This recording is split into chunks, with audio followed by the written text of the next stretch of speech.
นอกจากการสนับสนุนช่องของเรานะครับผ่านการกดไลค์กดแชร์แล้วก็ Subscribe นะครับผมปัจจุบันนะครับผมช่องของเราได้เปิดช่องทางใหม่ๆนะครับผมเพื่อให้ผู้ชมนะครับผมและแฟนๆของช่องนะฮะสามารถให้การสนับสนุนช่องเล็กๆช่องนี้นะครับให้ได้ไปต่ออย่างต่อเนื่องนะครับและมั่นคงนะครับผมด้วยระบบสมาชิกนะครับผมที่ช่องเราเพิ่งเปิดขึ้นมานะฮะซึ่งทุกคนสามารถที่จะกดสมัครนะครับผมสมาชิกนะครับผมที่ปุ่มจอยนะครับผมหรือปุ่มสมัครสมาชิกนะครับผมที่มุมขวาล่างใต้คลิปนะครับผมหรือมุมขวาบนในหน้าต่างของช่องนะครับผมเพียงเดือนละ50 บาทเท่านั้นนะครับผมโดยมีสิทธิพิเศษมากมายไม่ว่าจะเป็นตราประทับแสดงระดับหลังชื่อนะครับผมเป็นรูปเรือชิปเปอร์ที่ออกมาแบบอย่างสวยงามนะครับผมพร้อมกับอีโมจินะครับเป็นรุ่นพี่แฮมชิปเปอร์นะครับผมสุดน่ารักนะครับซึ่งใช้ในการพูดคุยนะครับผมในช่องคอมเมนต์พร้อมสิทธิพิเศษต่างๆมากมายที่กำลังจะตามมาในอนาคตนะครับผมอีกอย่างหนึ่งคือทั้งการชมคลิปแบบ Exclusive นะครับก่อนใครนะครับผมหรือ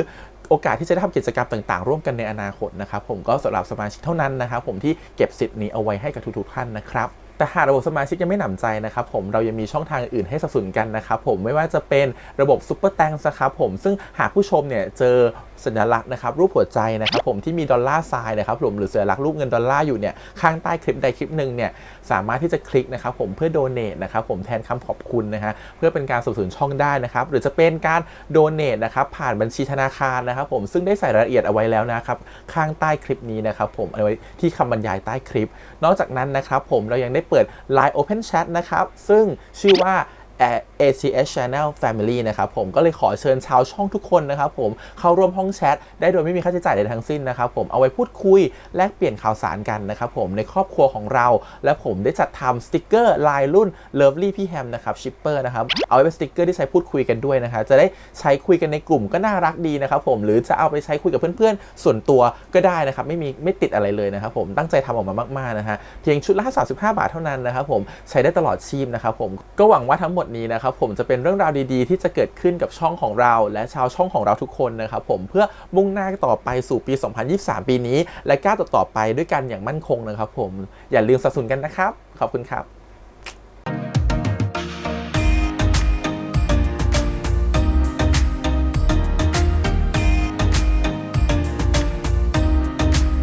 สวัสดีครับยินดีต้อนรับสู่ช่อง ATS Channel นะครับกับพบกันอีกครั้งการ reaction นะครับวันนี้อยู่พี่แฮมนะครับกับการขั้นซีรีส์ตอนจบของ Your Sky the Series หรือกี่หมื่นฟ้านั่นเองนะฮะEP นี้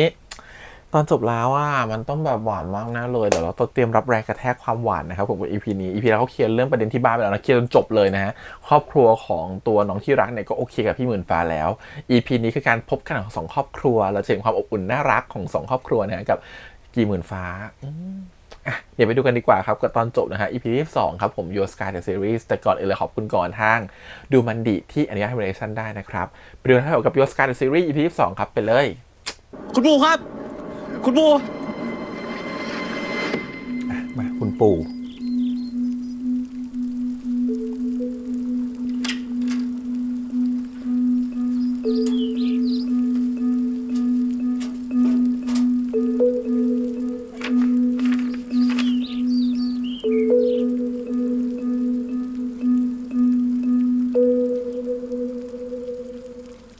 คุณปู่ครับ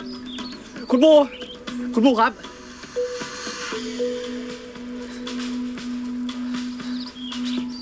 ฮัลโหลครับมีผู้ป่วยล้มหมดสติครับบ้านเลขที่11/11ครับรีบมาเลยครับใช่ครับปู่คะปู่ครับมาด่วนเลยครับปู่เป็นอะไรครับปู่เป็นปู่ผมเรียกรถพยาบาลให้แล้วครับ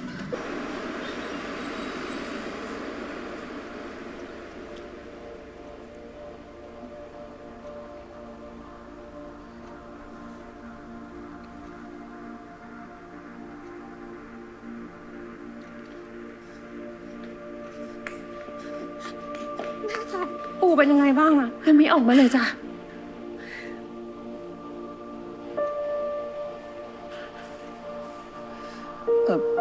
ปู่ต้องไม่เป็นไรครับปู่ต้องปลอดภัย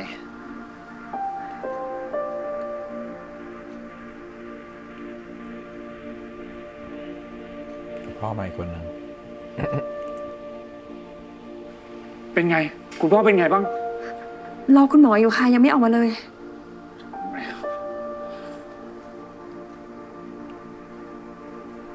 แล้วเชิญญาติคุณกันนิรันดร์ค่ะครับผมครับผมเป็นลูกครับเขาเป็นไงบ้างครับ ตอนนี้คนไข้ปลอดภัยดีแล้วนะคะ แต่ว่าคุณหมอให้แอดมิดดูอาการ ครับ ยังไงเดี๋ยวเชิญทางนี้ก่อนนะคะ ครับครับ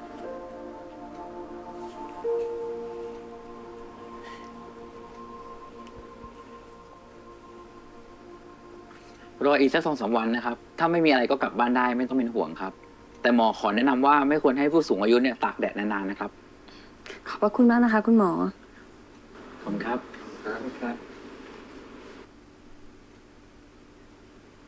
เดี๋ยวเบฟออกไปดูของกินให้ดีกว่าค่ะ แม่กับพ่ออยากกินอะไรไหมคะ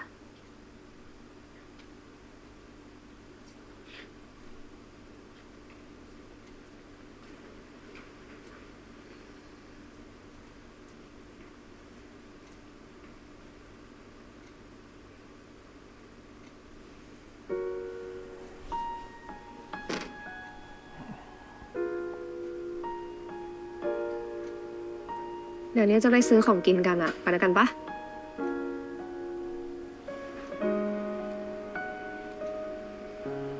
เดี๋ยวรักตามไปนะครับพี่เบฟ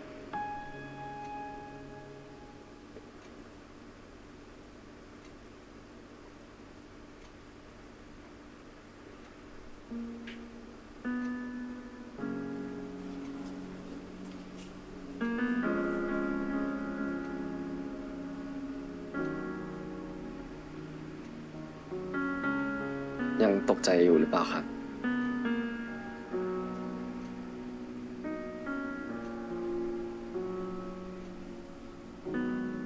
ไม่เป็นไรนะ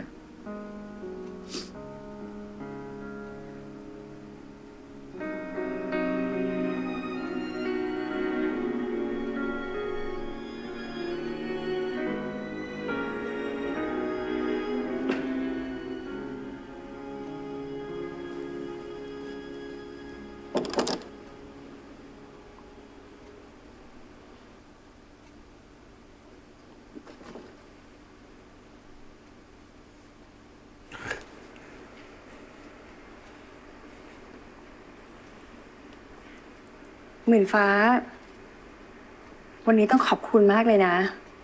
วันนี้ถ้าไม่ได้หมื่นฟ้า ก็ไม่รู้ว่าจะเป็นยังไงบ้างนะคะ คุณ จริงๆแล้ว มุมนี้ของรูปนี่เหมือนคุณมากเลยนะคะ จะไม่ยอมอ่อนแอให้ใครเห็น นอกจากคนที่เขารัก แล้วก็จะทำตัวให้เข้มแข็งที่สุด เพื่อให้ทุกคนสบายใจ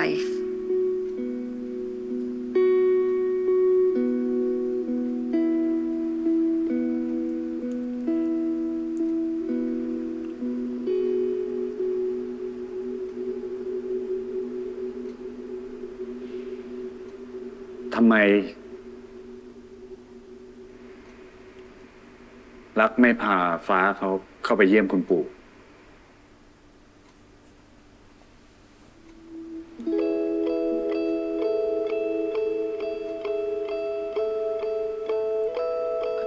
ได้ใช่ไหมครับ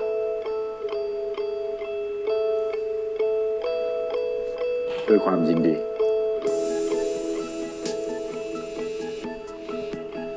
ขอบคุณครับ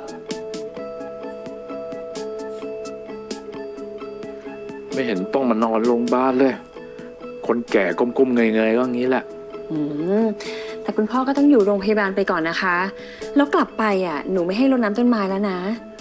ถ้าทำงี้แล้วพ่อเหงาตายเลย เดี๋ยวคืนนี้เบฟอยู่เฝ้าปู่เองนะคะ แกกลับไปอยู่เป็นเพื่อนแม่เลย ไหนไอ้เจ้าหมูกรอบไปกันป่านนี้รื้อบ้านกระจุยไปแล้วมั้ง งั้นเดี๋ยวรักอยู่เป็นเพื่อนปู่เองครับ ดีพ่ออยู่เป็นเพื่อนรักด้วยอ่ะแกมีงานไปทำงานให้เสร็จก่อนพรุ่งนี้ค่อยแวะมา อ่ะหมื่นฟ้าเธอต้องเสนอตัวแล้วล่ะ ผมขออาสาอยู่เฝ้าคุณปู่เป็นเพื่อนที่รักได้ไหมครับ นี่มันต้องลูกเขยคนโปรดต้องอย่างนี้ ดีเลยนะ รักจะได้มีเพื่อนนะ เดี๋ยวพ่อเขาจะอยู่ได้ไงไม่ได้เตรียมเสื้อผ้ามามันต้องค้างไง เดี๋ยวเสื้อผ้าของใช้ที่รักอะเดี๋ยวเบฟฝากให้ดอมขับออกมาให้ก็ได้ค่ะนะ ใช่ครับผม ของมึงอ่ะ เดี๋ยวกูมาให้ มึงก็โทรบอกที่บ้านแล้วกัน ขอบคุณมากมึง งั้นก็สรุปตามนี้แล้วกันนะ ถ้าพ่อกลับบ้าน ร นะ อพี่สาวช่วยจัดแจง ไม่ต้องมานั่งคิดกันวุ่นวายอะไรอย่างนี้หรอก อยู่ให้หมอดูอาการดีกว่านะครับ เดี๋ยวรักอยู่เป็นเพื่อนปู่เอง ไม่มีใครวุ่นวายเลยครับ ปู่จะไม่เหงาด้วย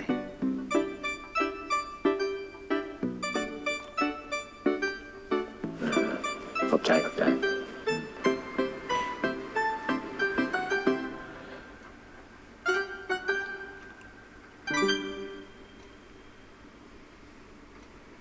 วันนี้รักมัวแต่ตกใจเลยไม่ทันได้พูด ขอบคุณนะครับพี่ฟ้า ถ้าไม่ได้พี่ฟ้า รักคงทำอะไรไม่ถูกแน่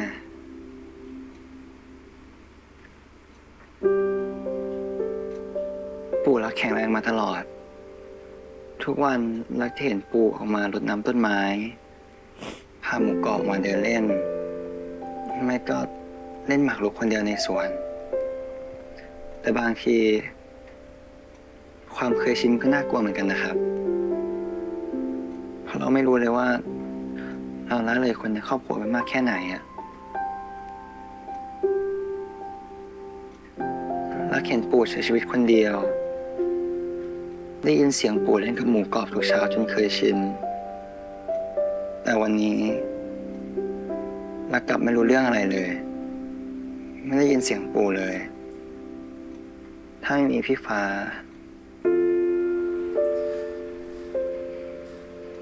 มันไม่ใช่ความผิดของที่รักนะครับ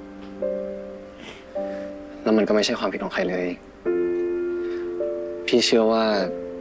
ไม่มีใครอยากให้เกิดขึ้นหรอกครับ เอาอย่างนี้ไหม ถ้าที่รักกับคนในครอบครัวอนุญาต แต่พี่จะไปเล่นหมากรุกเป็นเพื่อนคุณปู่เอง คุณปู่จะได้ไม่เหงาครับ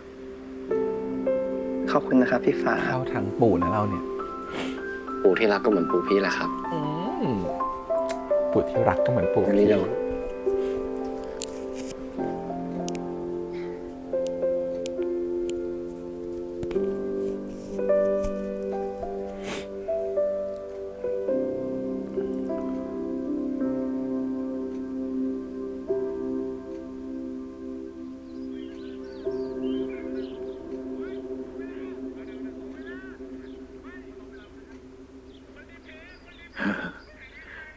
ใครมาเฝ้าใครกันแน่เนี่ย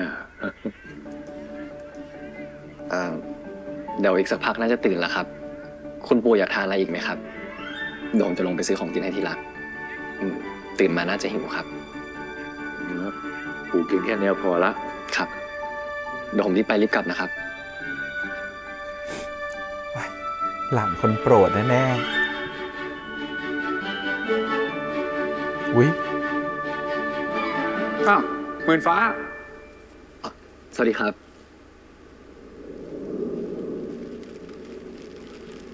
อ๋อ ซื้อมาเหมือนกันเหรอ ครับ กลัวน้องตื่นแล้วหิวอะครับ พ่อก็ซื้อแซนด์วิชจะไปฝากรักเหมือนกัน พ่อขอบใจมากนะ ที่ดูแลน้อง ดูแลคนในครอบครัวพ่อ ครับ ผมยินดีมากๆครับ พี่ หน้า ฟ้า คนหิว สวัสดีครับพ่อ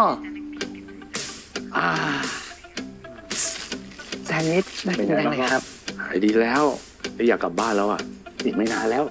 ดูอย่างเงี้ยแข็งแรง นี่รัก พรุ่งนี้นะ ถ้าหมอเขาอนุญาตให้คุณปู่กลับบ้านได้อะแม่เขาบอกว่าจะทำกับข้าวฉลองนะ จริงเหรอครับ ม ดีจังเลย หมื่นฟ้า ถ้าพรุ่งนี้ว่างก็มานะ ครับ ว่างครับ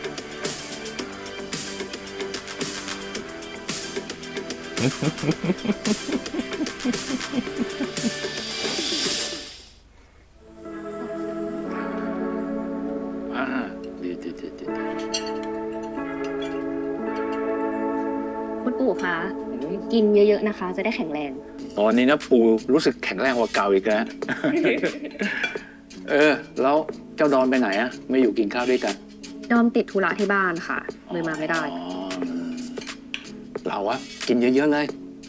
ปู่บอกให้แม่ทำสุดฝีมือเลยนะ ถือว่าเป็นการขอบคุณนะที่ช่วยปู่ไว้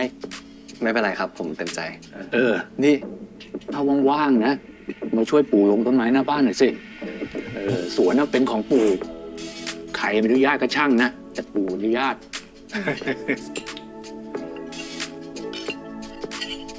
อืมต้องมีโปรตีนถ้าเยอะไปก็แบ่งให้พี่เขา พ่อก็ตักให้พี่ฟ้าเองสิครับ พ่อบอกอุตส่าห์ตักเกินๆให้เธอแล้วให้เธอไปแบ่งให้เธอก็จะมาให้ฉันแบ่งอีก นั่นดิอ้าวครับ ขอบคุณครับ ทีนี้เยอะนะจ๊ะ ถ้าไม่อิ่มก็เติมข้าวได้นะจ๊ะ หมื่นฟ้า เดี๋ยวกินข้าวเสร็จพ่อขอคุยด้วยนะ ครับ โอ้ยสิ่งที่แม่คาดไม่ถึง ดูคาดไม่ถึง พ่อจะคุยอะไรนะโหหมื่นฟ้าแต่งตัวแบบเมืองนอกทุกวันอะ คือในช่วงเวลาที่ผ่านมาเราอาจจะไม่ค่อยมีจังหวะเวลาที่จะได้คุยกัน ก่อนอื่น พ่ออยากจะขอบคุณฟ้านะ ที่ช่วยคุณปู่ไว้ ไม่เป็นไรเลยครับ ผมเต็มใจ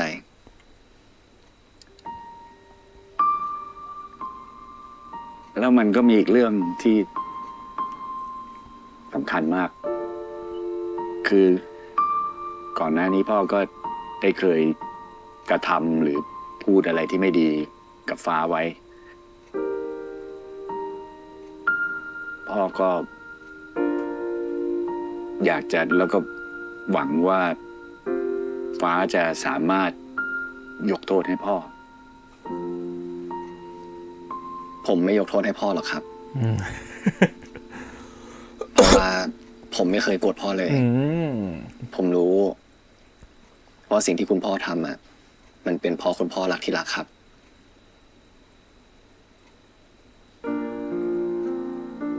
ขอบคุณมาก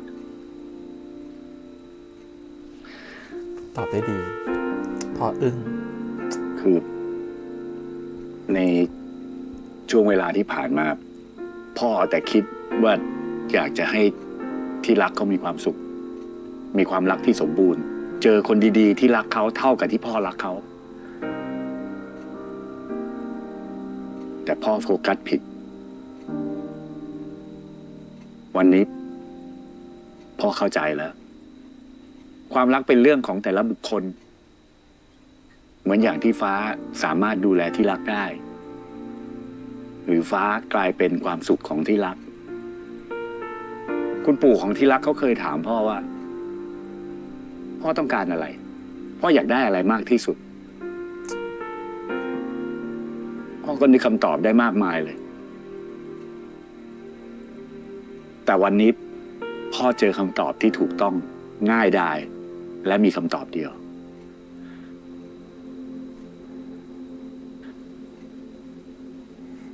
พ่ออยากให้ที่รักมีความสุข แค่นั้น พี่ดูเล่นดีมาก หมื่นฟ้า ช่วยทำให้ที่รัก มีความสุข ให้ได้ไหม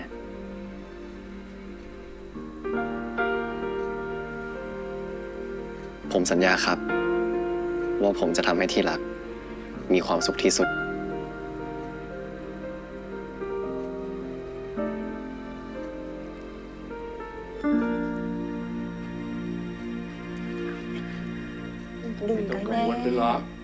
เดี๋ยวทุกอย่างดีขึ้น เชื่อปู่เสร็จ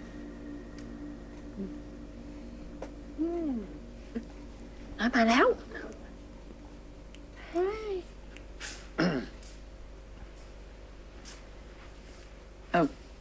คุยอะไรกันมาเหรอครับ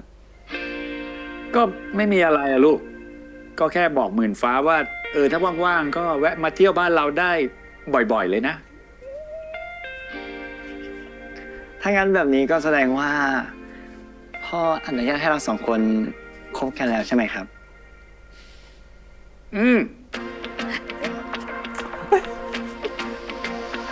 ที่รักน่ารักจังเลย น้องกล้องน่ารักจังเลย yes ขอบคุณครับพ่อ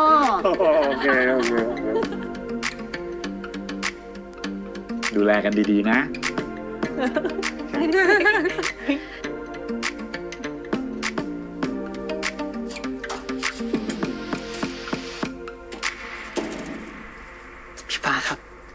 สรุปเมื่อกี้พี่ฟ้าคุยอะไรกับพ่อมา รักอยากรู้อะ พ่อที่รักบอกพี่ว่า ท่านไม่อยากได้อะไรเลย นอกจากอยากเห็นที่รักมีความสุขที่สุด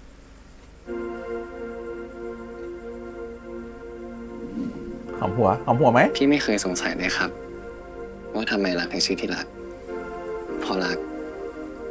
เป็นที่รักของทุกคนในครอบครัวจริง ๆ ครับ พี่ดีใจมากๆเลยนะครับ รู้ไหม รักก็ดีใจมากๆเหมือนกันครับ ขอบคุณนะครับ ที่เกิดมาให้พี่ได้รัก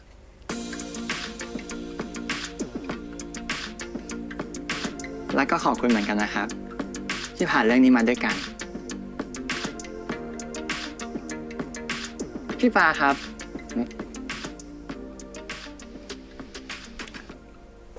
หอมหัวหน้า น้องหัวรักหน่อย จะบอกแล้วมันต้องมีหอมหัว มันต้องมีหอมหัว น้องหัวรักหน่อยนะนะพี่ฟ้าขอหัวรักหน่อยนะ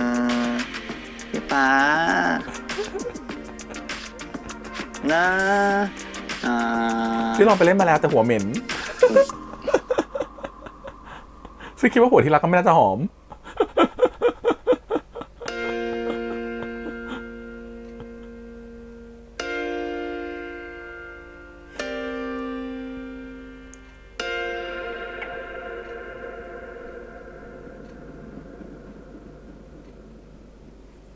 หอมแล้วครับ เย่พี่ฟ้าหอมหัวรักแล้ว กลับไปเหมือน EP 1 EP 2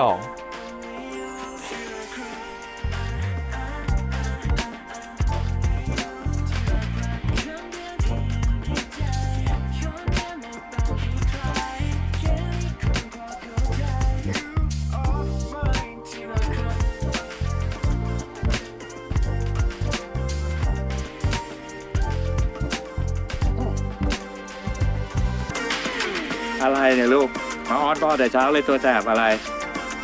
เมื่อคืนพี่ฟ้าเล่าให้รักฟังแล้วนะครับว่าพ่อพูดอะไร ยังไง รักขอบคุณพ่อมากนะครับ ที่นึกถึงความสุขของรัก เมื่อคืนเป็นคืนที่รักนอนหลับสนิทที่สุดในรอบหลายคืนเลย รักพ่อมากๆนะครับ พ่อรักลูกมากกว่าอีก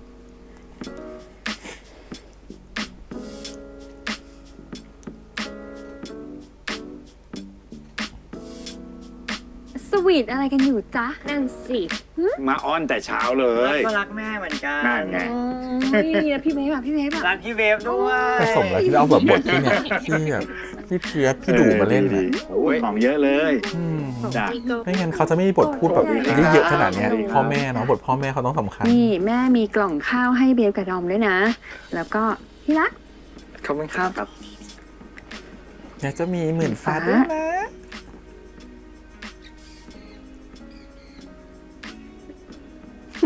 ขอบคุณครับ จ้ะอ่ะ เด็กๆ ไปเรียนได้แล้ว เดี๋ยวไปสาย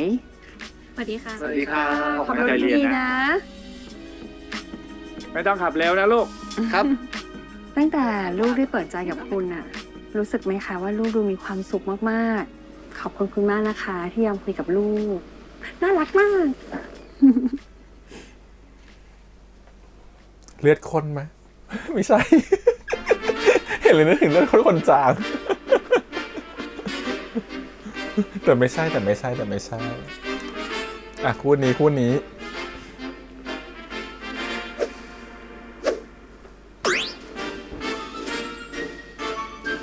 มึงชิลไปปะวะ เดี๋ยวก็ไปสายไปกินข้าวไม่ทันหรอก กูว่าแล้วว่ามึงต้องบ่นกูเตรียมมาให้มึงแหละ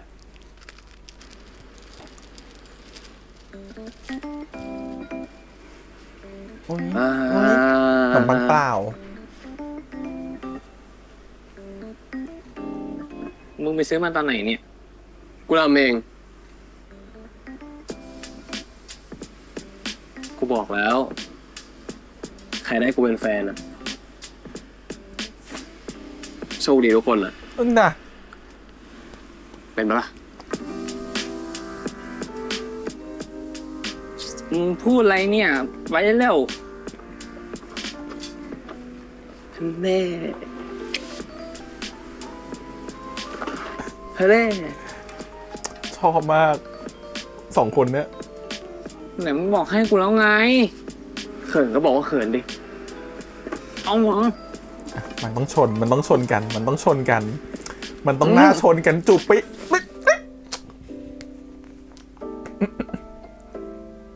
ชอบขนาดว่าเมื่อวันนั้นฉันไปเปย์ใน TikTok Live ของน้องเซฟอะ ปาประทัดไปหลายลูกอยู่เหมือนกัน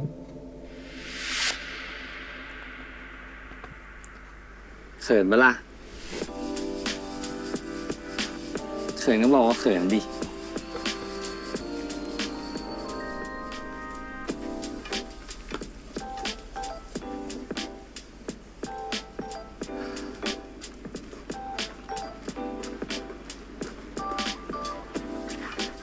เห็นไหมกูบอกมึงแล้วว่าแต่ตั้ง20 นาที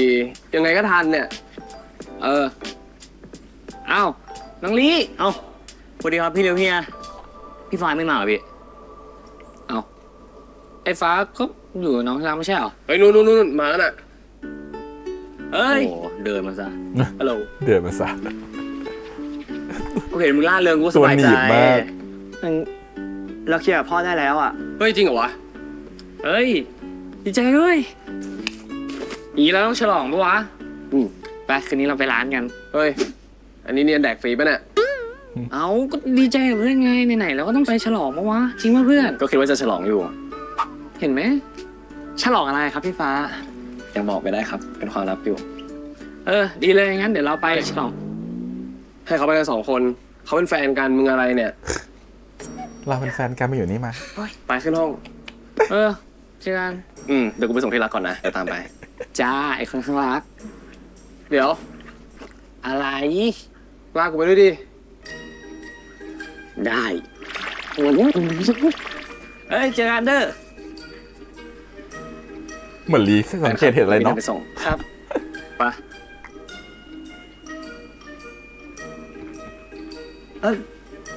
พี่ฟ้าครับ พี่ฟ้าจะพารักไปฉลองจริงๆเหรอครับ ที่ไหนอะครับ ยังบอกไม่ได้ครับ เป็นความลับ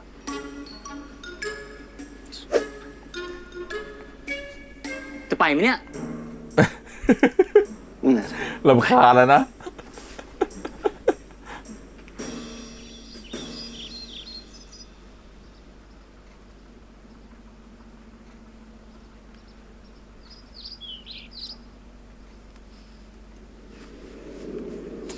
คนใกล้ มาหาคุณใกล้ดีกว่า อ้าวมาทำอะไรอ่ะเตรียมหาคนใกล้อ่ะ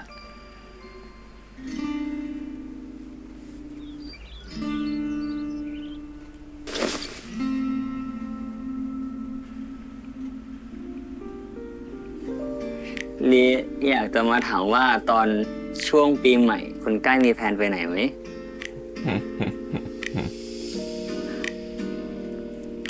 ถ้าไม่มีอ่ะ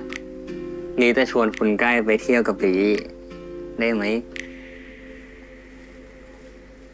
ที่รักให้ลีมาชวนเราหรอ ที่รักไม่ได้ให้ลีมาชวนหรอก คนที่อยากชวนใกล้อ่ะ คือลีเองค่ะ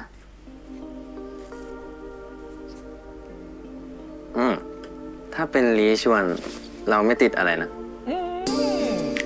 หน้าตามันสู้กันเหลือเกิน โอ แล้ว เค ตามันสู้แล้วน้องติดสีน่ารักอ่ะ แล้วนี้ใกล้ไปไหนต่อไหมอ่ะ เราว่าเราจะไปซูเปอร์มาร์เก็ตแชมพูหมด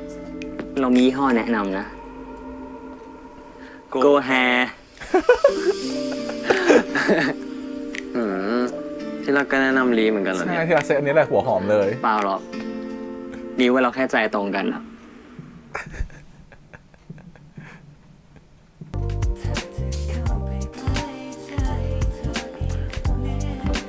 เพลงเยอะมากสิเรื่องเนี้ยไม่รู้อะไร โอ้เพลงเป็นล้าน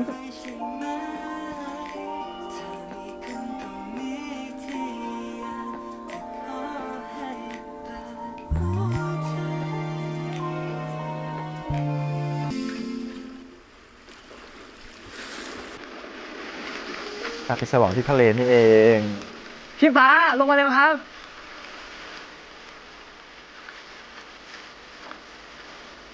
ที่นี่แหละครับ ที่ความลับ รักรู้ตั้งแต่ตอนนั่งรถมาแล้วครับ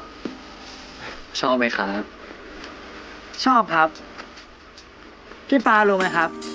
รักชอบเห็นท้องฟ้าอยู่คู่กับทะเล แต่ว่าตอนเนี้ยรักชอบยิ่งกว่าเดิมอีกครับ ทำไมล่ะครับ เพราะว่า เป็นรอยสัก มันทำให้รักนึกถึงรอยสักของพี่ปาครับ รอยสักพี่ฟ้า แล้วชอบพี่หรือรอยสักพี่มากกว่ากัน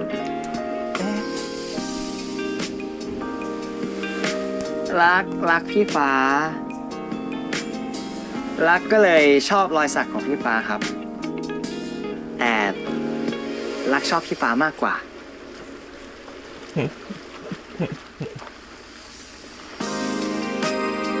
เออ พี่ฟ้าครับ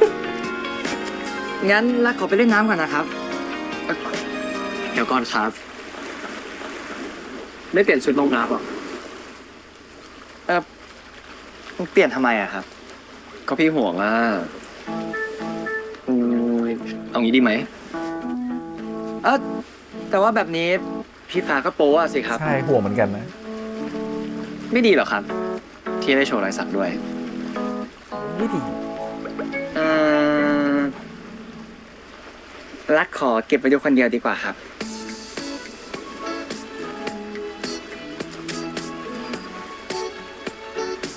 พี่ฟ้า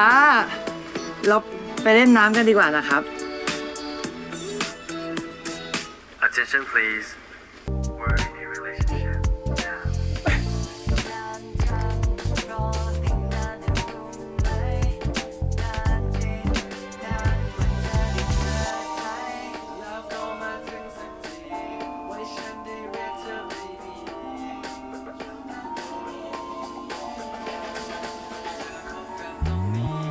มันต้องมีแฟนมีตติ้งละมั้งเพลงเยอะขนาดเนี้ยเรื่องเนี้ยแล้วแต่ละคนก็ไม่เสียภาพมีทั้งเมนแดนซ์มีอู่เต้นได้อีก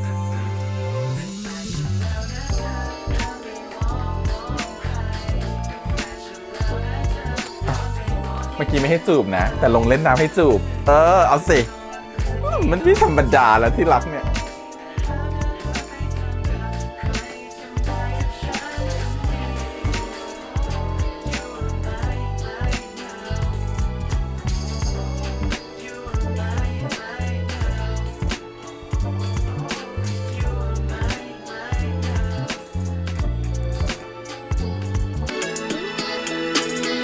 ไหนๆก็ไหนๆอีกอาทิตย์หนึงใกล้จะปีใหม่แล้วนะครับ พี่ว่า เราชวนครอบครัวพวกเรามาเจอกันดีไหมครับ ได้ครับ ถ้างั้นรักขอชวนเพื่อนมาด้วยได้ไหมครับ ได้ครับ งั้นเอางี้ดีไหม เราไปกินข้าวกับครอบครัวก่อน แล้วตอนดึกๆค่อยไปหาเพื่อนๆกัน แบบนี้ดีไหมครับ ดีครับ งั้นตอนเย็นไปกินข้าวที่บ้านรักก่อนนะครับ ฮ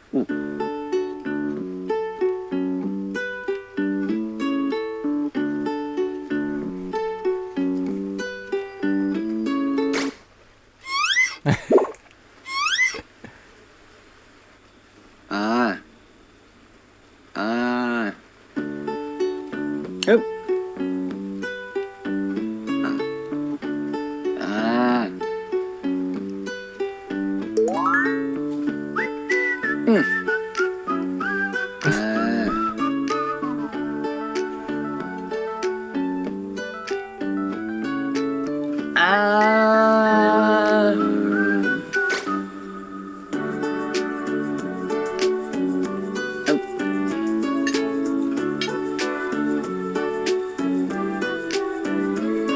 กินเยอะขนาดนี้ระวังเมานะครับ ไม่เป็นไรครับ อันนี้พี่ฟ้าให้รักกินได้ครับ นี่หน้าแดงเพราะอันนี้ หรือหน้าแดงเพราะว่าเขินกันครับ เดี๋ยวนี้หยอดเก่งนะครับพี่ฟ้า ก็หยอดเก่งกับที่รักคนเดียวแหละครับ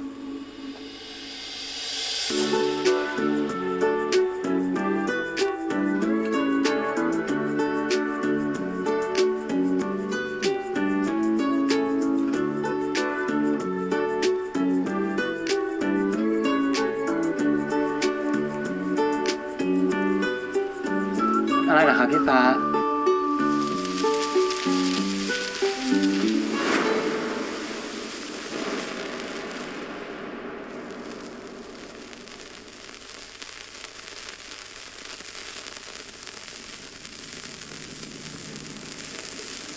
อ๋อ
นั่งสวยๆเลย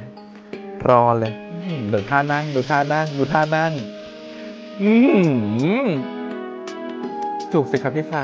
จูบสิครับพี่ฟ้า แค่ร้อนๆตรงแก้มนิดหน่อยอะครับ เซ็กซี่ขึ้นมาใช่ลูกฉันเซ็กซี่ขึ้นมาใช่นี่เป็นลูกพี่เขาอีก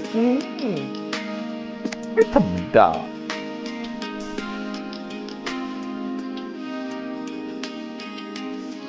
พี่ก็จะ ตอนนี้ยังร้อนอยู่ไหมครับ ไม่ไหวแล้วพี่จะไม่ไหวแล้ว ให้พี่ทำให้หายร้อนไหมทำยังไงอะครับ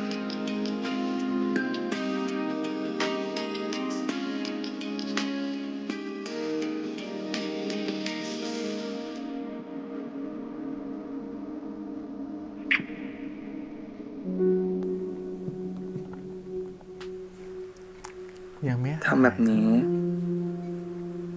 จะหายร้อน หรือว่าร้อนกว่าเดิมล่ะครับ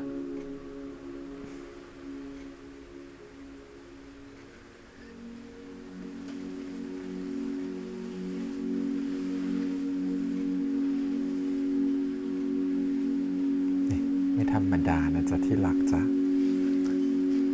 หนูอยากร้อนกว่าเดิมแหละพี่ว่าหนูไม่ได้อยากหายร้อนหรอก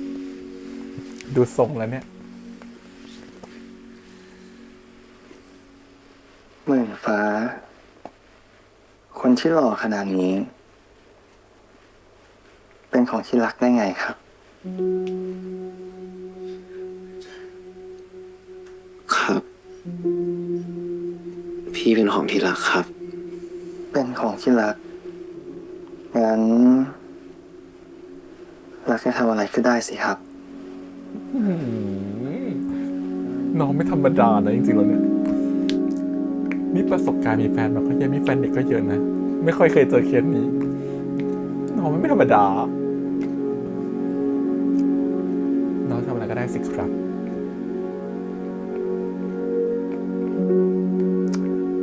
หนูไปดูมาจากไหนลูกหนูไม่น่าจะเป็นไทป์นี้เลยอะหนูเป็นโทนแบบอินโนเซนต์ใสๆอะมันไทป์เสือโคร่งให้แมวป่า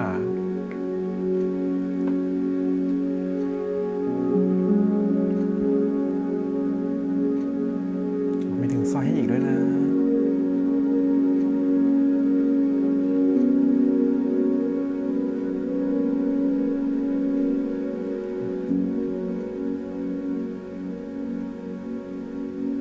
ให้เกียรติน้องเมาแหละน้องเมาน้องก็เลยไม่มีแบบอารมณ์ยับยั้งชั่งใจมันเลยมาเซ็กซี่เบอร์นี้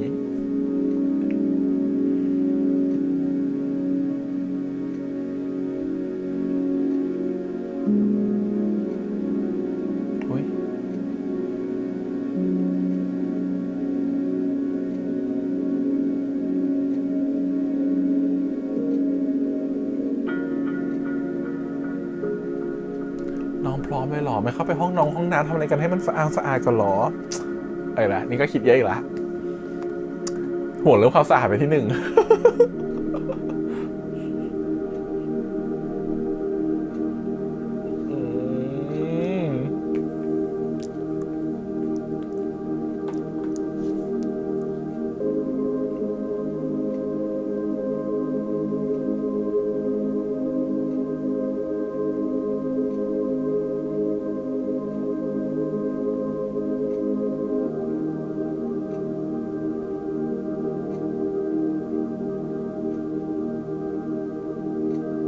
ดูหน้าตาน้องเปลี่ยนไปเลย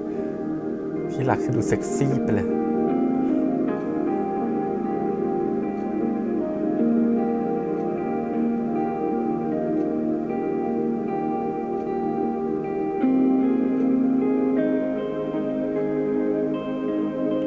อยู่เหนือพี่ฟ้า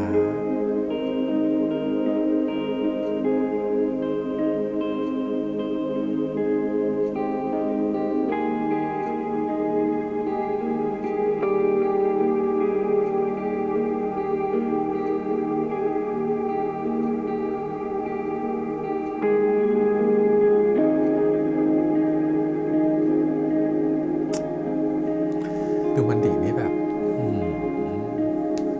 ละเมียดจริงๆเล่นฉากเลิฟซีนไม่ได้อยู่ค่ายนี้ไม่ได้จากคุณเลยฉันว่าต้องโดนดูดผมว่าฉันต้องดูดช่วงนี้ออกเดี๋ยวคลิปจะโดนบล็อก เดี๋ยวคลิปติดเหลือง อ่ะไปอุ้มไปบนเตียงจ้ะต่อยไหมหรือจบเลยต่ออีกว่ะไปดูท่ารู้ไป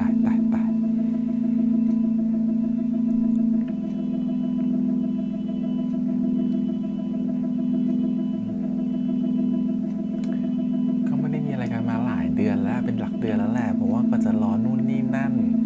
ก็จะคืนดีกันนี่มันก็แบบเนาะความต้องการมันพรุ่งพร่านซ้อนหลังขึ้นมา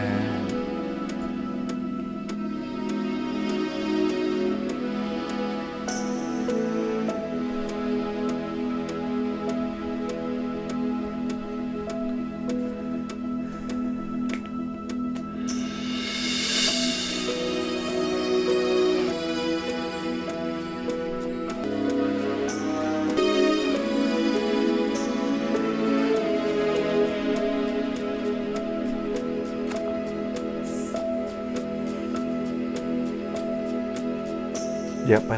แล้ว YouTube จะตับได้แล้วว่าเป็นติดเหลืองจบ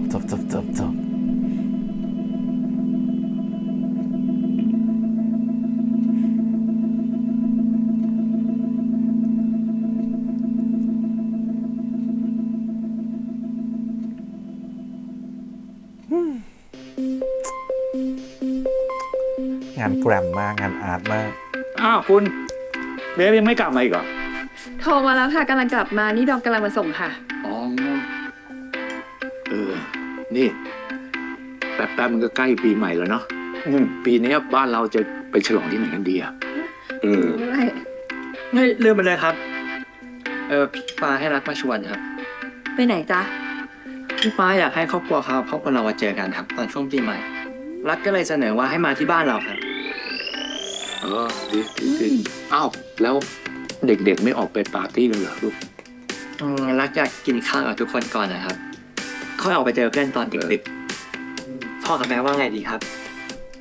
คุณว่าไง ได้เลยไม่มีปัญหา ตามนั้นอนุมัติ ตามแม่จ้ะ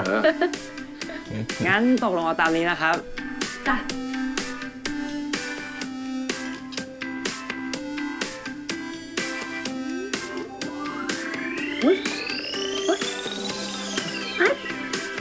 อยากกินคำใหญ่ขนาดนั้นนะรักเอาไปไหนอ่ะอุ้ย 22 ธันวาคมเป็นวันอะไรคะ ผมว่าช่วงนี้นะเจ้ารักมันติดบ้านนะ แต่ฉันว่ากำลังวุ่นวายกับอะไรสักอย่างอ่ะดูแปลกๆนะคะ ทำวาดรูปอะไรให้แน่เลยใกล้ถึงวันปีใหม่แล้วเดี๋ยวงานไม่เสร็จ ไม่ใช่งานหนังสือไม่ใช่งานเรียนนะจ๊ะ งานให้แฟน ฉันเป็นมาก่อน นี่เคยวาดรูปให้แฟน เขียนวาดเป็นเดือน งานการอื่นไม่ต้องทำลิงอยู่นะ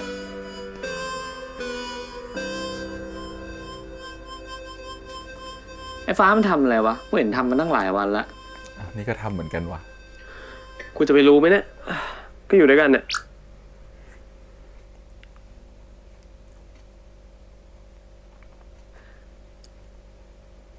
แล้วนี่มึงกดอะไรเนี่ย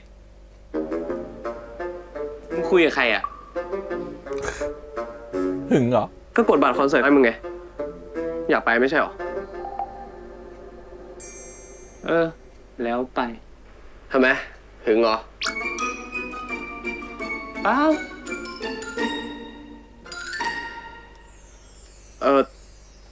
แต่ไปคอนเสิร์ตรอบนี้กู ไม่ได้อยากไปกับมึงในฐานะเพื่อนแล้ววะ แล้ว แล้ว มึงก็รู้อยู่ว่ากูจะพูดอะไร กูไม่ฟัง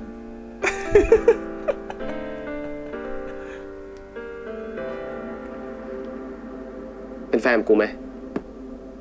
ฮะ อะไรนะ กูถามว่าเป็นแฟนกับกูไหม การขอแบบนี้มันก็ต้องพูดเพราะปะวะ คุณเฮียครับ เป็นแฟนกับผมไหมครับ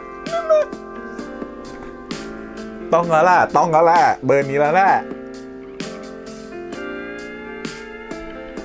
คู่นี้มันโดนเส้นจริงๆ ชอบ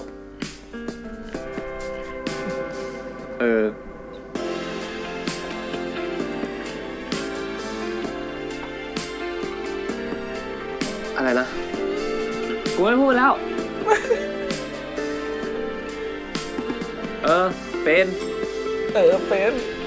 โอ๊ย ตายตายตาย พี่ออฟ ขอคู่นี้อีกได้ไหม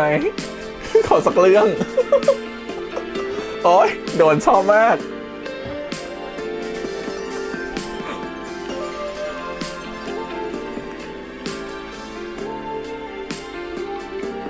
ไอ้ฟ้า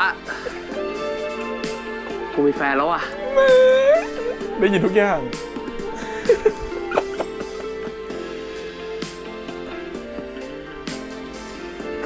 ไอ้แฟ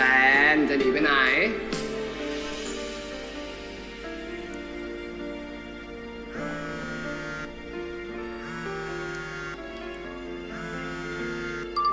ฮัลโหลครับที่รัก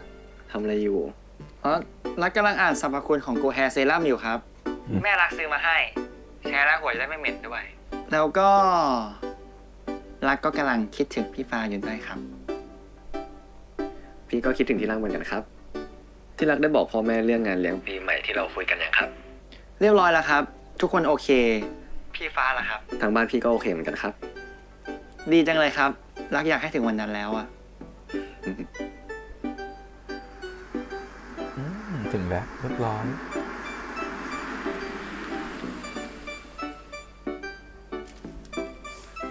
เป็นค่ะ สวัสดีครับป้า สวัสดีครับม้า สวัสดีลูก ครับ นี่ป้ามาเอาผลไม้มาฝากคนที่บ้านด้วยนะ ขอบคุณครับม้า นี่ป้าชวนเจ้าลีมาด้วยนะ แต่เขาดันติดนัดกับเพื่อน ไม่เป็นไรครับ รักเข้าใจ ไปเที่ยวกับ งั้น ใกล้ใจ เราเข้าไป จ้ะ ข้างในกันเลยไหมครับ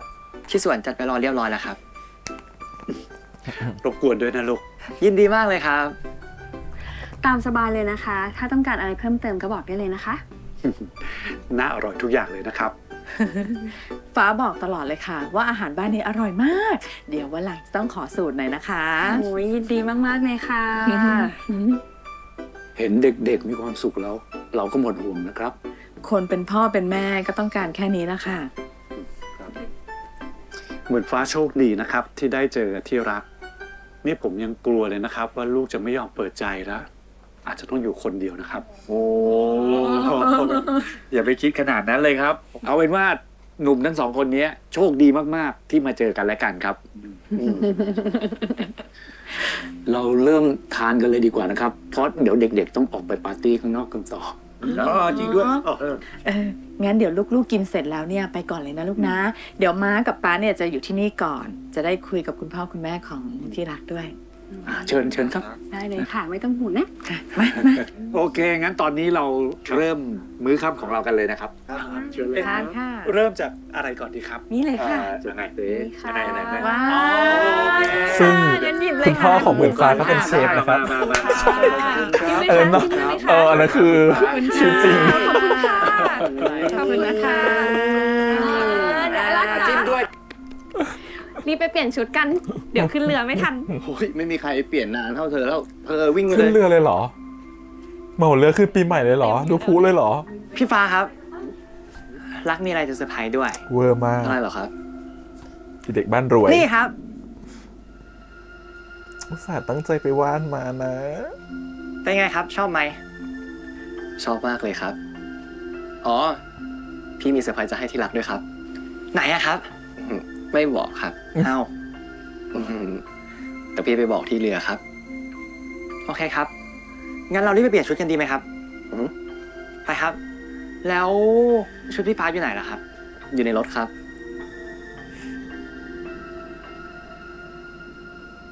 โอ้ยเมื่อจะถึงวันนี้หิวแล้วว่า เฮ้ย มึงบ่นอะไรเนี่ยกูบอกให้มึงกินรองท้องมาตั้งนานแล้วมึงก็ไม่รู้อยากกิน มึงจะบ่นไปถึงไหนเนี่ย พูดกับแฟนดีก็ไม่ได้หรอ ไม่ดุไม่ว่า มึงเอาใหญ่เลยนะ เออ อ่าเดี๋ยวคืนนี้ให้กินอะไรอร่อย อะไรอร่อยคืออะไร แต่หลังจบปาร์ตี้นะ เดี๋ยวนี้ยั่วกูแล้วหนีเหรอไอตัวแสบ ทำไมอ่ะก็กูอยากเล่นตัวบ้าง แต่ใจจริงอะ ให้ ใจเย็นไว้ตัวกู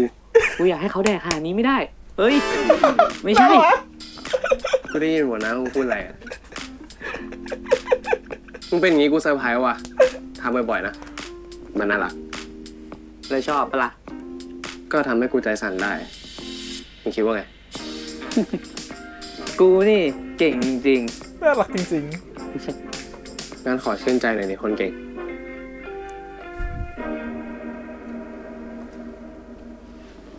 โอ้ยอันนี้แค่ออเดิร์ฟ พอเป็นมึงแล้วกูก็ไม่รู้จะเอาอะไรมาขัดขืนเลย ใจอ่อนไปหมดไอ้สัส เดี๋ยวนี้ป้าตรงหัวใจแล้วเหรอ คำเนี้ย กูเป็นคนพูดมากกว่า แต่กูว่าเดี๋ยวนี้ป่ามันก็ตรงกับป่าเหมือนกันนะ ปากตัวกับปากวะตาย อันนี้ออเดิร์ฟอันนี้แบบว่าเป็นแบบเสิร์ฟแรก คืนนี้กินไฟน์ไดน์เมนคอร์สยังไม่มา ต้องรอนิดนึงโอ้ยจะบ้าตายฉันชอบความแบบว่าน้องเฮียแบบอารมณ์แบบโอ๊ยเผลอคุยกับตัวเองอะไรอย่างเงี้ย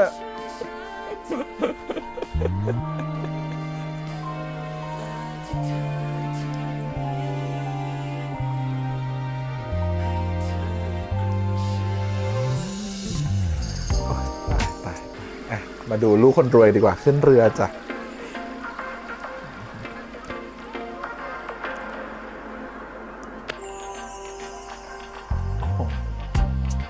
ก็คืออันนี้เป็นปาร์ตี้รวมชวนเพื่อนหลายคนมาอย่างนี้เหรอ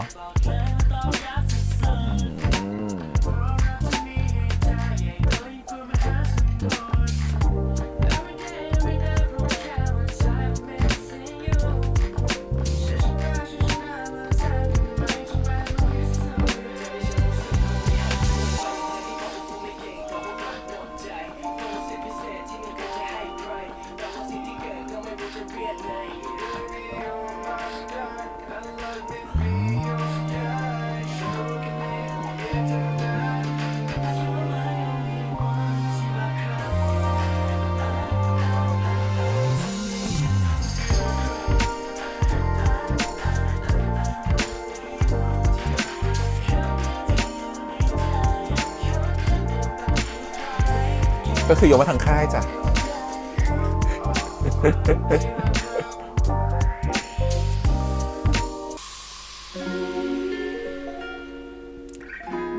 เอามาทางค่ายจ้ะ นี่ก็เป็นคนหนึ่งที่น่าจับตาน้องเจเจ ฝากดวงดาวบนท้องฟ้าให้เป็น ใจของฉันหมดทั้งใจเก็บเอาไว้มอบให้เธอฝากให้เธอเก็บเอาหัวใจของฉันไปฝากเอาไปพิจารณาว่าฉันมีสิทธิ์ตรงไหนก็ตั้งแต่ได้พบเธอราวกับฉันได้ใช้เวลาในฝันกี่ล้านดวงดาวก็ไม่เท่ากับใจที่มีให้เธอกี่ล้านนาทีก็ไม่พอให้ใช้ถ้าให้ได้เคียงข้างเธอเข้าใจได้ทันทีที่เราได้พบเธอ สองคนนี้ยังไงเนี่ยฮะลีกับใกล้ใจเซนโฟมันดีเนาะเซนสี่มันดีเนาะดูมันดีกี่ล้านถ้อยคำก็ไม่พอให้ใช้เพื่อที่พายความข้างในเธอจะเชื่อไหมว่าทั้งหัวใจมีไปเซอร์ไพรส์ไปเซอร์ไพรส์ไปเซอร์ไพรส์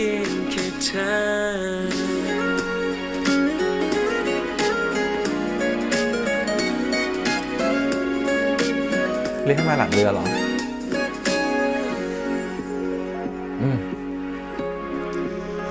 ปีใหม่มันต้องจุดพลุเปล่า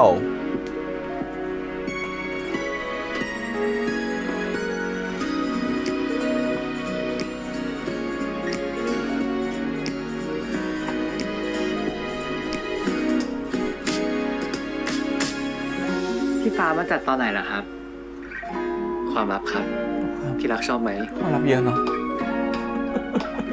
อ่ะ สวยมากเลยครับ เห็นเล่นในมือเล่นใน iPad ต้องตัดต่ออยู่แน่เลย พี่มีของขวัญให้ที่รักด้วยครับ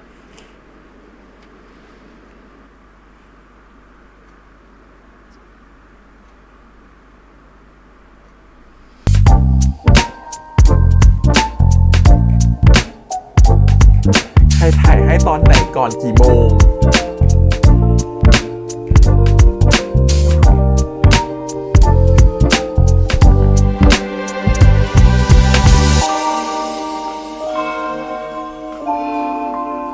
ใครไปถ่ายให้ตอนไหนเนี่ยเธอมีตากล้องติดตัวเหรอหรือมีปาปารัสซี่ตามตัวฉันก็แซวน้องเกิน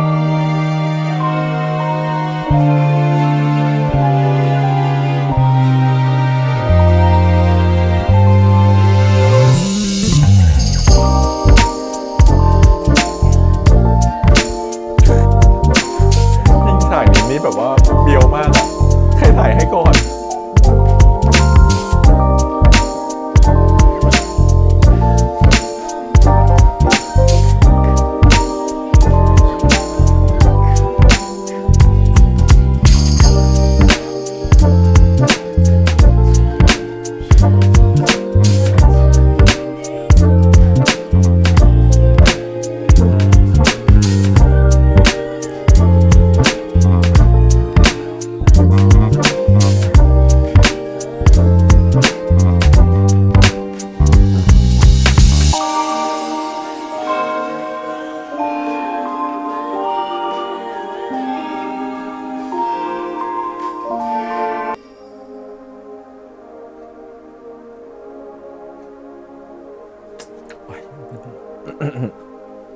บางทีก็ไม่ต้องขนาดนี้ก็ได้นะมันดู พี่ฟ้าตัด เกิน ต่อ จริ เอง ง ไป หม นิ ด ด เลย หน่ เหร อ อย ครับ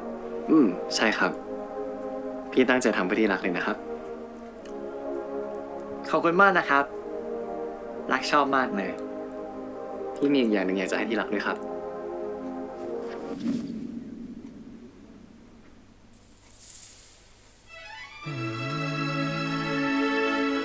อะไรอ่ะ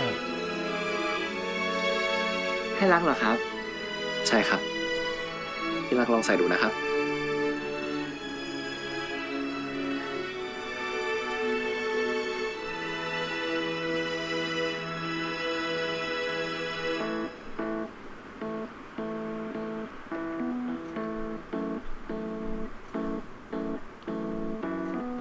ขอบคุณมากนะครับ ขอบคุณที่รักเหมือนกันนะครับ ที่ยอมเป็นแฟนกับพี่ ไม่ใช่ยอมครับ รักพี่ฟ้า รักชอบพี่ฟ้าไม่ว่าจะตอนสุข ตอนเศร้า หรือว่าตอนไหนๆพี่ฟ้าก็จะเป็นท้องฟ้าของรักเสมอครับ ถ้ ถ้างั้นต่อจากนี้รักขอเรียกพี่ฟ้าว่า คุณทองฟ้านะครับ งั้น พี่ขอเรียกทีหลังว่าคุณท้องทะเลนะครับ เรียกที่รักเหมือนเดิมไม่ได้หรอ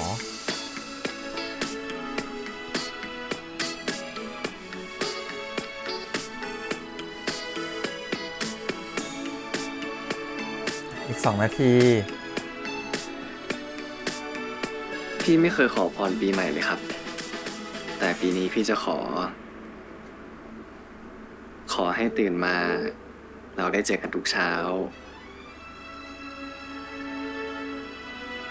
ยิ้มกันแบบนี้ในทุกๆวัน ขอให้มีกันและกัน ไม่ว่าจะสุขหรือเศร้า พี่รักคุณท้องทะเลมากๆนะครับรักจริงๆ รักก็รักคุณทองฟ้ามากเหมือนกันครับ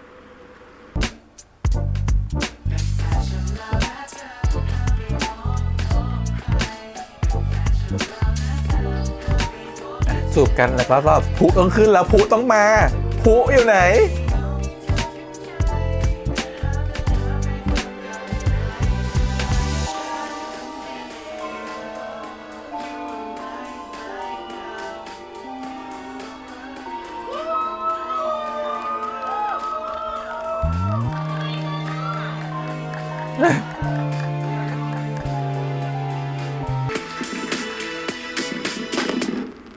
พุมาแล้ว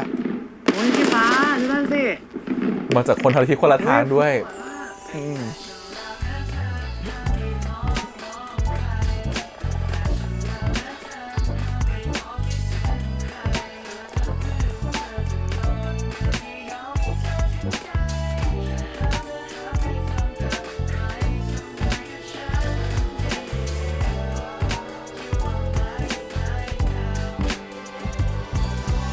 จบแล้ว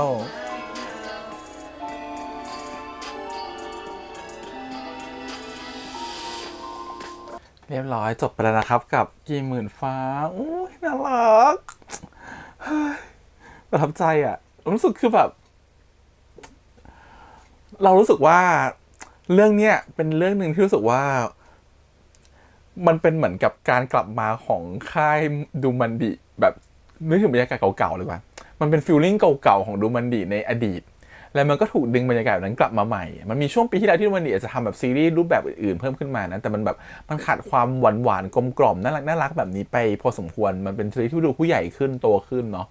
ซึ่งมันก็อาจจะแบบว่าจริงๆอ่ะมันมีช่วงเวลาหนึ่งที่แบบว่าซีรีส์วายมันไม่ออกจากหลุดกรอบมหาลัยเลยไม่หลุดกรอบจากความเป็นผู้ใหญ่เลยเรารู้สึกว่ามันไม่จำเป็นเลยเว้ยมันไม่จำเป็นต้องออกจากหลุดกรอบจากผู้แบบมหาลัยเลยคือคุณจะไปทำอาชีพอื่นอะไรก็เรื่องก็เป็นแบบนั้นแต่แค่มันอยู่ที่ว่าคุณทำออกมาแล้วดีแค่ไหนคุณทำออกมาแล้วมันให้ความรู้สึกอะไรกับคนดูมันทำออกมาแล้วรู้สึกว่ามันให้ความรู้สึกของคนดูรู้สึกแบบไหนมากกว่าถามว่าพอมันกลับมาสู่จุดที่เองรู้สึกว่าถนัดจุดที่เองรู้สึกว่ามันขายความเป็นตัวน้องๆได้ดีรู้สึกว่าอันนี้คือใช่เลยเรื่องเนี้ยรู้สึกว่ามันขายน้องได้ทุกคนเลยนะฮะไม่ว่าจะเป็นโทมัสก้องไม่ว่าจะเป็นอูเซไม่ว่าจะเป็นแบบว่าแบบป๋อตีคือแบบเรารักทุกตัวละครเลยในเรื่องนี้แล้วมันน่ารักหมดเลยแล้วเรากลายว่าเราอ่ะเหมือนโดนน้องๆตกไปด้วยอ่ะเรารู้สึกเราอินกับน้องๆเจนแบบเจเนอเรชันนี้มากแล้วน้องอินแบบเจน3เจน4ชอบมากรู้สึกแบบพอได้เห็นการแสดงของเขาได้เห็นเขาเล่นรู้สึกว่ามีความสุขมากๆคือแบบเธอคิดดูนะฉันแฮปปี้ขนาดว่าฉันแบบไปดูไลฟ์ของน้องเซฟอย่างเงี้ยแล้วก็แบบมีการยิงประทัดใส่ไปใน TikTok อะเธอคิดสิคือแบบน้องๆรุ่นนี้น่ารักจริงๆน่ารักเลยแบบมีเสน่ห์มากๆแบบรู้สึกว่าชายมากๆแล้วก็ทำให้รู้สึกว่าโอ้โหแบบเราตกหลุมรักน้องๆโดยไม่รู้ตัวเลยแบบแฮปปี้มีความสุขมากอันนี้คือสิ่งที่อยากจะบอกรู้สึกว่ามันเป็นทรงแบบมันเหมือนกับกลับมาอยู่ในรูปของความเป็นดูมันดีที่เราคุ้นเคยดีกว่าในสมัยก่อนที่แบบว่าแบบเอาเป็นความสดใส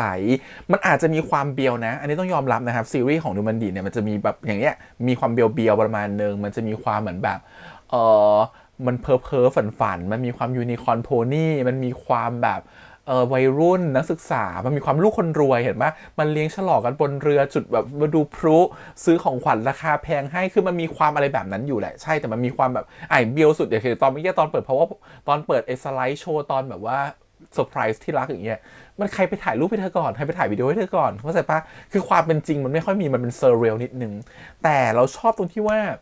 มันถึงจะเป็นความเบียวๆความไม่ดูจริงอะไรเท่านั้นแต่มันมีมวลอารมณ์ของความน่ารักและความจริงใจอยู่ตรงนั้นรวมถึงการที่ว่าตัวซีรีส์มันก็มีพาร์ทของความที่มันจะจริงจังก็จริงจังนะมันจะเป็นพาร์ทครอบครัวอย่างเงี้ยพาร์ทของความสัมพันธ์พาร์ทของความรักที่เขาจริงจังก็จริงจังได้คือมันเป็นความกลมกล่อมความพอดีของความแบบผสมของความไม่เซเรียลกับความเรียลลิสติกลงมาอยู่ด้วยกันอย่างลงตัวซึ่งถามว่าพอเราดูซีรีส์ที่มันเรียลจ๋าๆเลยมันแฮปปี้ไหมมันก็อาจจะไม่แฮปปี้เท่านี้เนาะมันต้องมีความแบบนี้นิดนึงทำให้รู้สึกว่าเรายิ้มเราขำเรามีความสุขไปกับตัวละครได้อะไรเงี้ยต้องยอมรับว่าตอนที่ดูตัวอย่างของคีหมื่นฟ้าเนี่ยคิดในหัวเยอะเหมือนกันว่าซีรีส์นี้จะน่ารักเกินไปหรือเปล่าจะสดใสเกินไปไหมเราจะดูได้ไหมเราจะรู้สึกว่ามันแบบว่าหวานเกินไปไหมมีคำตั้งคำถามอยู่ในใจนะแต่พอได้ดู EP 1 EP 2รู้สึกแบบโหความคิดเราเปลี่ยนเลยมันเหมือนแบบเฮ้ยเรากำลังเรียกหาซีรีส์แบบนี้มานานพอสมควรแล้วอะเรามองหาเราอาจจะพอช่วงหลังๆซีรีส์มันดูจริงจังมากขึ้นมั้งแล้วเลยมองหาวายหรือซีรีส์ BL ที่มันมีโมเมนต์แบบเนี้ยกลับมามากขึ้นซึ่งพอเราดูแล้วสุขเราแฮปปี้มากมีความสุขมากอาจจะเพราะงานมันหนักด้วยมั้งในชีวิตเนาะมันเลยอาจจะเจออะไรแบบนี้บ้างมันจะมีความสุขบ้างคือรู้สึกดูแล้วแฮปปี้อะดูแล้วอมยิ้มดูแล้วแบบมันแบบไม่รู้จะพูดตรงไหนเลยแต่รู้สึกว่าถึงคือแทบไม่ติเพราะอะไรไหมจริงๆมันมีจุดให้ติแล้วก็ว่าไปแต่เราแค่ไม่ติเลยเพราะรู้สึกว่าความสุขที่เขาให้กับเราในแต่ละ EP มันอิ่มแล้วมันแฮปปี้แล้วมันแบบมันมีความสุขมากๆแล้วอะไรเงี้ยรู้สึกว่าเนี่ยตรงนี้คือแบบมันเป็นซีรีส์ตอบโจทย์กลุ่มใครสักกลุ่มหนึ่งไม่รู้แหละแต่มันตอบโจทย์เราแค่นี้รู้สึกว่าเราดูแล้วรู้สึกว่ามันมีคนที่เขาเรียกซีรีส์มันมีคนมันทำออกมามันก็มีคนที่เรียกหาอะไรแบบนี้อยู่แล้วมันก็มาคลิกกันพอดีแล้วมันก็มีความสุขครับคือเหมือนกับว่าเขาเรียกว่าซีรีส์จะเรียกหาคนที่อยากดูซีรีส์นั้นเสมอหรือซีรีส์นั้นจะเรียกหากลุ่มคนที่ชอบอะไรแบบนี้เสมอแล้วมันก็ถูกจริตกับเราแล้วก็อาจจะอีกหลายๆคนเนาะที่รู้สึกเหมือนกับเราอะไรเงี้ยดูแล้วแฮปปี้มีความสุขมากๆแล้วก็ต้องขอบคุณที่เขาเลือกตัวละครคุณพ่อคุณแม่อย่างเป็นพี่ดูกับพี่เจี๊ยบมาคืออาจจะเป็นการเข้ามาในวงการ BL ครั้งแรกไม่พอนะรู้สึกว่าบทของคุณพ่อคุณแม่มันมีความสำคัญมากๆแล้วก็เยอะพอสมควรแล้วมันก็เป็นพี่ดูกับพี่เจี๊ยบนี่แหละที่เล่นแล้วมันทำให้รู้สึกว่าเราอินไปกับตัวบทของพ่อแม่มากแล้วพี่ดูเล่นแบบเล่นดีเล่นละเอียดคือเขารู้สึกพอเขาเล่นเขาสามารถจะพูดประโยชน์ที่มันแบบความรู้สึกของเป็นพ่อได้อย่างแบบจริงใจแล้วก็แบบน่าติดตามมากๆยิ่งฉากตอนที่คุยกับหมื่นฟ้าในตอนแรกของ EP เนี่ยตอนนี้เขาแบบยอมให้หมื่นฟ้าคบกับลูกเขาได้เขารู้สึกคือแบบคือส่งสายตาที่เขาส่งให้อารมณ์ที่เขาส่งให้คือแบบโหดีมากดีจนเหมือนกับว่าแบบตัวโทมัสรับมาก็รู้สึกว่าแบบเห็นเขามีท่าทาง react เกิดตอบสนองการแสดงที่เปลี่ยนไปเลยคือเวลาเราเจอผู้ใหญ่ที่แสดงเก่งๆหรือเล่นดีๆครับเราจะเหมือนกับการแสดงเราน่าจะปรับไปเยอะเลยหรือเปลี่ยนไปเยอะเลยเพราะว่าเขาส่งมาดีเนาะเขารู้สึกคือแบบโหเล่นดีมากเล่นละเอียดแล้วเป็นบทพูดที่มันมีความสำคัญนะมันมีไดนามิกมันเป็นฉากสำคัญฉากหนึ่งที่คนที่จะพูดมันต้องทำให้เราเชื่อได้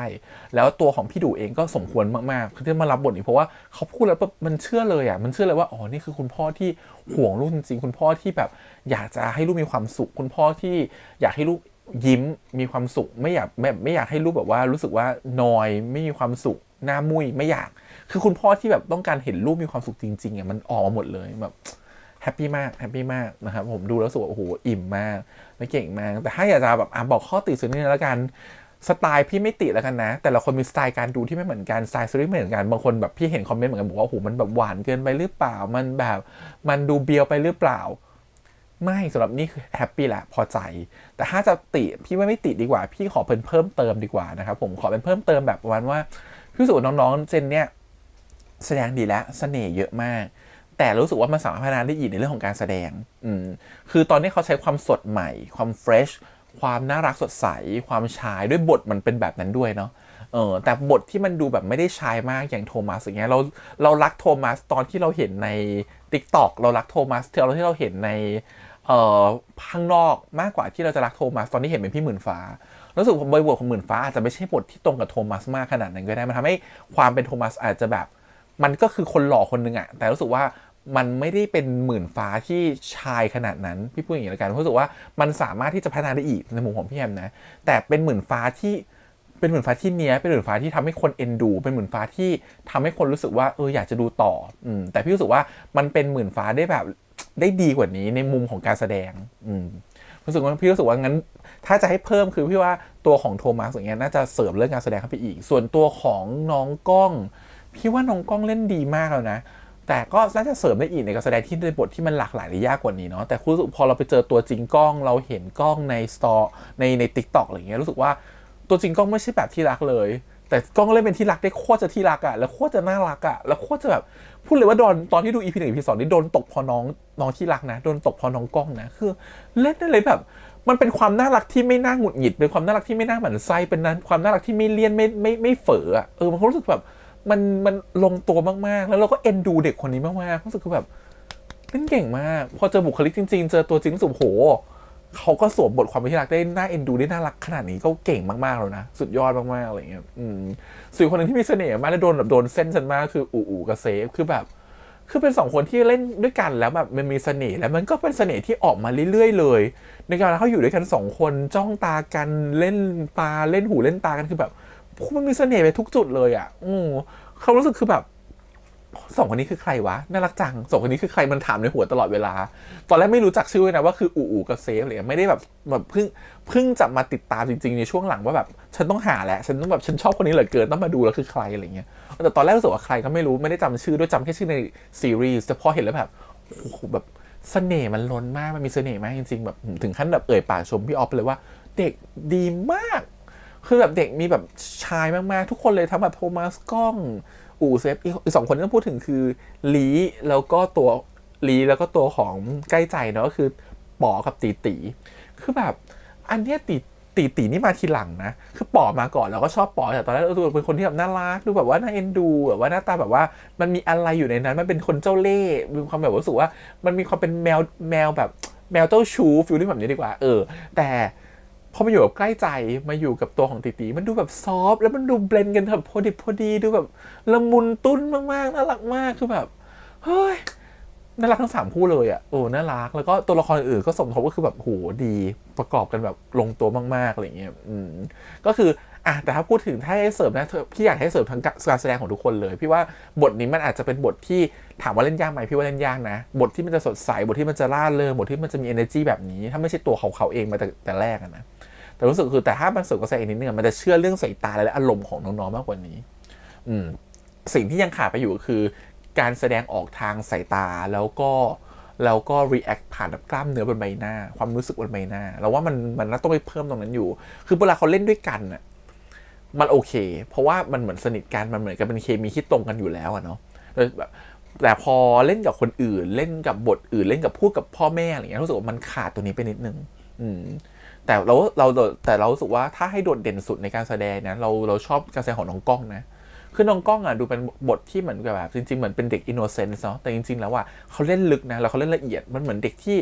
เขามีบางอย่างในความคิดของเขาเหมือนกันนะเขาไม่ใช่ดูเป็นเด็กอินโนเซนต์แบบนั้นเขามีอะไรที่ซ่อนอยู่ข้างในเหมือนกันเขามีความคิดของเขามีความเป็นตัวเองของเขาอยู่เหมือนกันแล้วเล่นออกมาได้ละเอียดแล้วเล่นแบบน้ำตาคลอเล่นได้แบบเหมือนกับแบบขี้กลัวเล่นได้แบบไม่หวั่นไหวเล่นรู้สึกว่าแบบไม่มั่นใจคือแบบเล่นดีละเอียดโอเคก็อันนี้ถือว่าเป็นสิ่งที่มันเกิดขึ้นส่วน EP นี้ก็ความรักมันแน่นอนฮะมันรักกันอยู่แล้วนะคะก็ผ่านด่านคุณพ่อมาเรียบร้อยเปิดให้ครอบครัวมาเจอกันแล้วก็รักกันนะฮะผมก็เป็นความหวานที่แบบใครๆเห็นก็ต้องอิจฉาพูดเลยนะครับผมคือมันมีหลายๆอย่างในมุมของความแบบว่าความพอดิบพอดีความลงตัวความเหมาะสมกันขนาดนั้นอะไรเงี้ยทำให้รู้สึกว่าดูเรื่องมันแบบกลมมีความสุขมากๆรอติดตามผลงานอื่นของน้องอีกนะครับในอนาคตเนาะว่าจะเป็นเรื่องไหนผลงานจะเป็นอย่างไรคิดว่าน่าจะมีแฟนมีตติ้งอีกแน่ๆและอาจจะมีตอนพิเศษหรือเปล่าของกี่หมื่นฟ้าเดี๋ยวรอติดตามแล้วกันนะครับผมคิดว่าน่าสนใจหมดเลยแล้วก็ถ้ามีอีกก็น่าดูมากๆอะไรเงี้ยรอไปเจอน้องในแฟนมีตติ้งดีกว่าอยากเจอในแฟนมีตติ้งแล้วคิดว่าถ้าเขามีแฟนมีตติ้งแน่เลยนะฮะรุ่นนี้นะฮะเรื่องนี้น่าจะมีแฟนมีตติ้งผมคิดว่าคนตามเยอะนะคนสนใจเยอะมากๆเห็นฟีดแบ็กแล้วแบบโหล้นหลามมากแล้วคนชอบน้องๆเยอะมากรวมถึงบัตรตอนจบวันนี้ที่โซลเอาท์เรียบร้อยเลยครับผมคือแบบแฮปปี้มีความสุขคิดว่าทุกคนคงรู้สึกเหมือนกันนะครับผมแล้วทุกคนคิดเหมือนกันหรือเปล่าหรือคิดมีอะไรที่แตกต่างไปลองมาคอมเมนต์กันได้นะฮะนี่เป็นตอนจบแล้วเราอยู่มา3 เดือนแล้วกับซีรีส์เรื่องนี้เนาะแล้วก็เป็น3 เดือนที่พี่แฮมมีความสุขมากได้ดูซีรีส์เรื่องนี้ทุกอาทิตย์แล้วแฮปปี้มากๆแล้วก็แฮปปี้แบบ เป็นซีรีส์ที่ลงเร็วมากอะแล้วอยากให้ทุกคนแฮปปี้ไปกับเราอะไรเงี้ยแล้วก็ชอบอ่านคอมเมนต์ของทุกคนมากแล้วทุกคนก็พูดเหมือนกันว่าดูแล้วมีความสุขจังดูแล้วแฮปปี้จังเนาะคิดเหมือนกันเราก็แฮปปี้เหมือนกันดูแล้วเรารู้สึกว่าแฮปปี้สุดๆกับการได้ดูซีรีส์เรื่องนี้คือแบบเป็นวันอาทิตย์ที่มีความสุขอะโอเคก็ขอบคุณทุกคนอีกครั้งฝากกดไลค์กดแชร์กด subscribe ติดตามสื่อทาง YouTube Instagram Twitter และก็ Facebook นะครับผมติดตามเรื่องอื่นต่อไปในอนาคตกับช่อง ADS Channel วันนี้พี่แฮมไปก่อนนะครับบ๊ายบาย